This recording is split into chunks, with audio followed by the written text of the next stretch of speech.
Flight 739, Flying Tiger, 1962.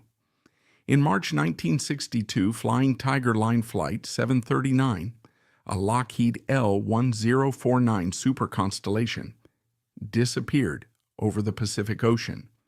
The aircraft, on a military mission at the dawn of the Vietnam War, carried 93 U.S. soldiers and 11 crew members.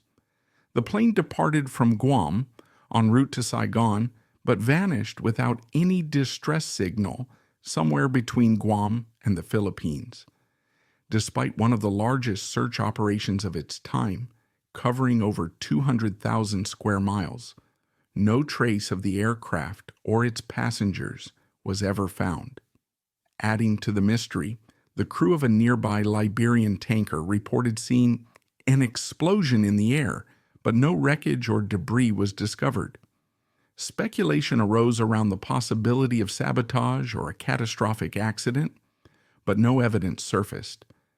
Flying Tiger Airlines speculated that the plane was either sabotaged or even hijacked, but these were never confirmed.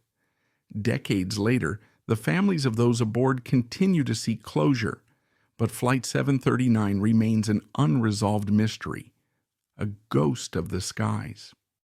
Lufthansa Flight 649, 1972. On February 22, 1972, Lufthansa Flight 649, a routine Boeing 747 flight from Tokyo to Frankfurt, turned into a nightmare. Mid-flight, 5 armed men hijacked the aircraft, demanding a ransom of $5 million. The hijackers diverted the plane to Aden, South Yemen, and gave the West German government until morning to meet their demands, or they would blow up the aircraft, killing all 172 passengers and crew.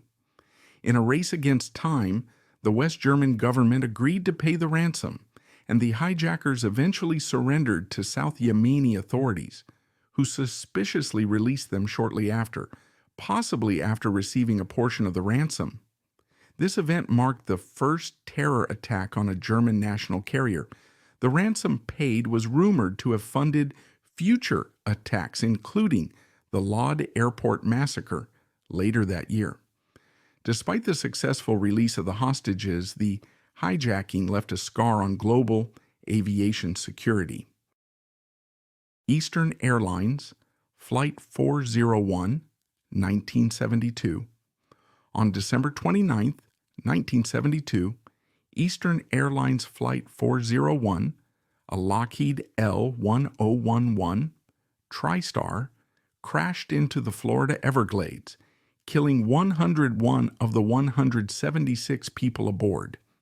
En route from New York to Miami, the crew encountered a minor issue with the landing gear indicator light. Distracted by the malfunction, they accidentally disengaged the autopilot, causing the aircraft to descend unnoticed. The plane eventually crashed into the swamp, and despite some survivors, the majority perished in the crash. Adding an eerie twist to the tragedy, parts of the downed aircraft were salvaged and used in other planes, leading to widespread reports of ghost sightings involving deceased crew members, including Captain Bob Loft and flight engineer Don Repo. The paranormal tales became so common that Eastern Airlines stopped reusing the salvage parts. Korean Airlines Flight 007, 1983.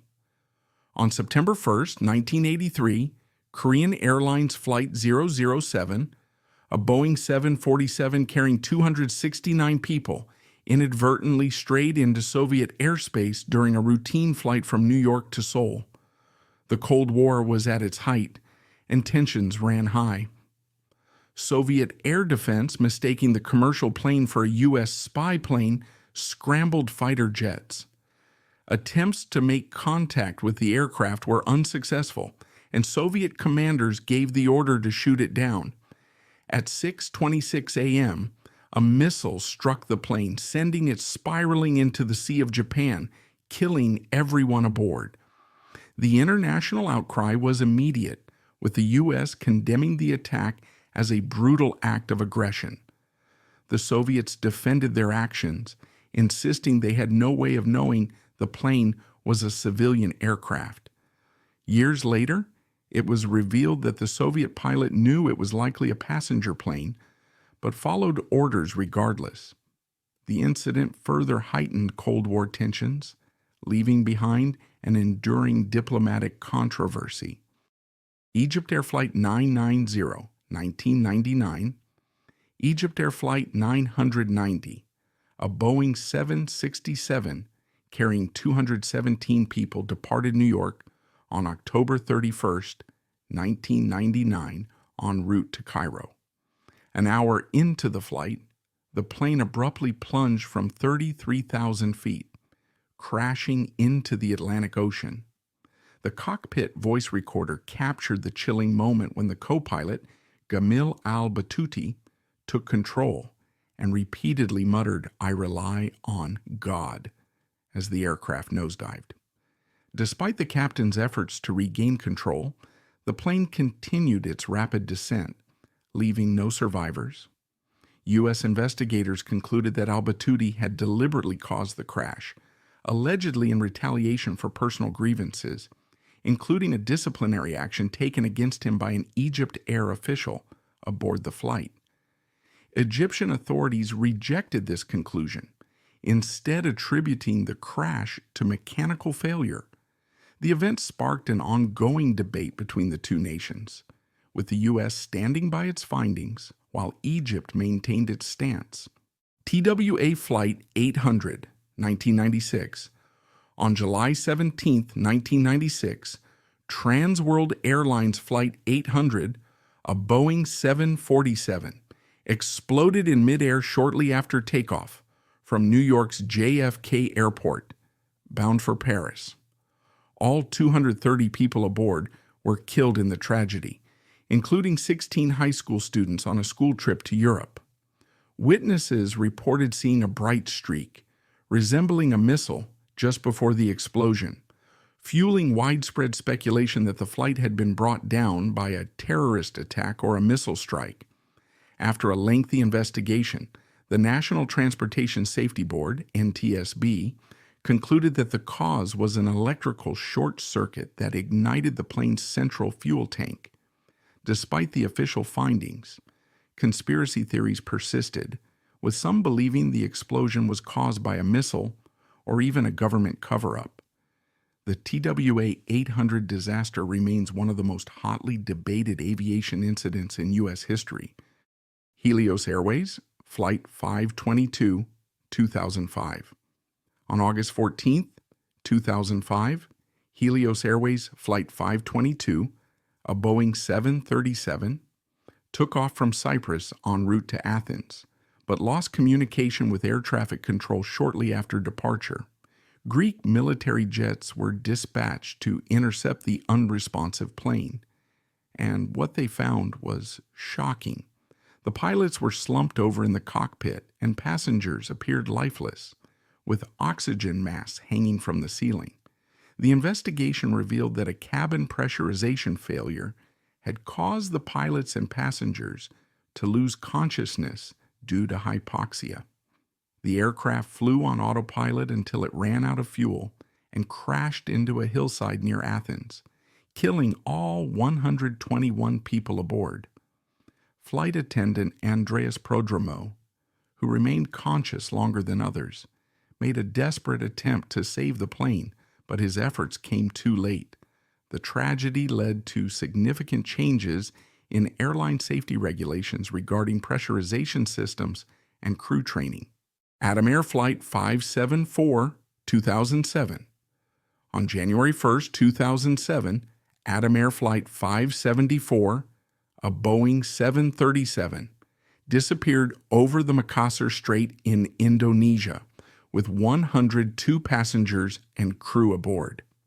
The aircraft encountered a navigation system malfunction mid-flight, causing the pilots to become disoriented. Without realizing it, they allowed the plane to veer off course and eventually crash into the ocean. For months, no wreckage was found, and the mystery deepened. It wasn't until August that the black boxes were recovered, revealing that the malfunctioning navigation system, combined with the crew's failure to manage the situation, led to the fatal crash. The disaster raised serious questions about Adam Air's safety protocols and sparked investigations into cost-cutting practices that may have compromised the airline's operational standards. Air France, Flight 447, 2009. On June 1, 2009, Air France Flight 447, an Airbus A330 carrying 228 passengers and crew, disappeared over the Atlantic while flying from Rio de Janeiro to Paris.